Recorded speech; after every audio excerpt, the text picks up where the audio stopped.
Luke chapter 24, verse 20. And how the chief priests and our rulers delivered him to the sentence of death and crucified him. But we were hoping that it was he who was going to redeem Israel. Indeed, besides all this, it is the third day since these things happened.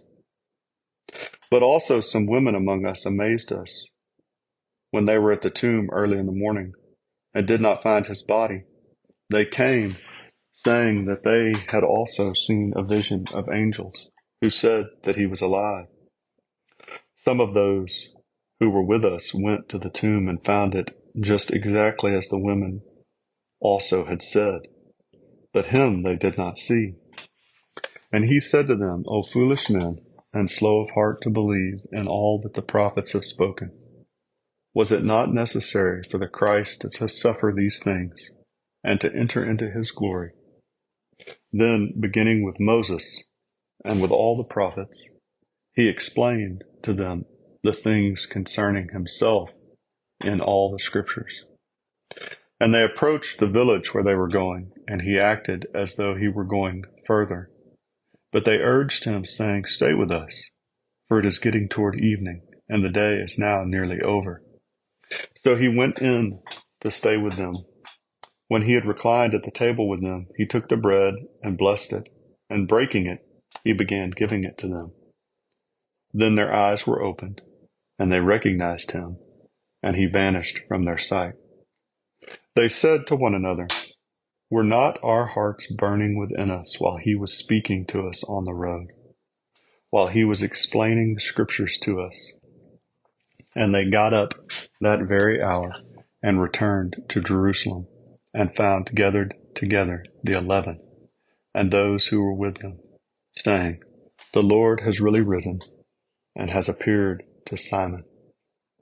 They began to relate their experiences on the road, and how he was recognized by them in the breaking of the bread.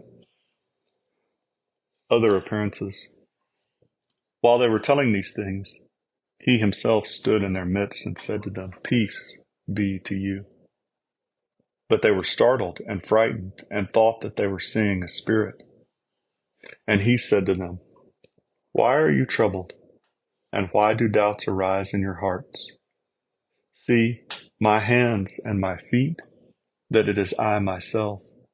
Touch me and see, for a spirit does not have flesh and bones, as you see that I have. And when he had said this, he showed them his hands and his feet.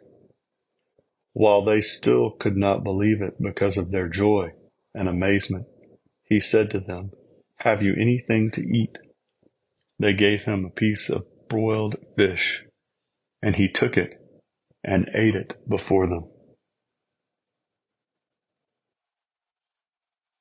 Now he said to them, These are my words which I spoke to you while I was still with you, that all things which are written about me in the law of Moses and the prophets and the Psalms must be fulfilled. Then he opened their minds to understanding the scriptures, and he said to them, Thus it is written that the Christ would suffer and rise again from the dead the third day, and that repentance for forgiveness of sins would be proclaimed in his name to all the nations, beginning from Jerusalem. You are witnesses of these things, and behold, I am sending forth the promise of my Father upon you, but you are to stay in the city until you are clothed with power from on high. The Ascension. And he led them out as far as Bethany, and he lifted up his hands and blessed them. While he was blessing them, he parted from them and was carried up into heaven. And they, after worshiping him, returned to Jerusalem with great joy, and were continually in the temple praising God.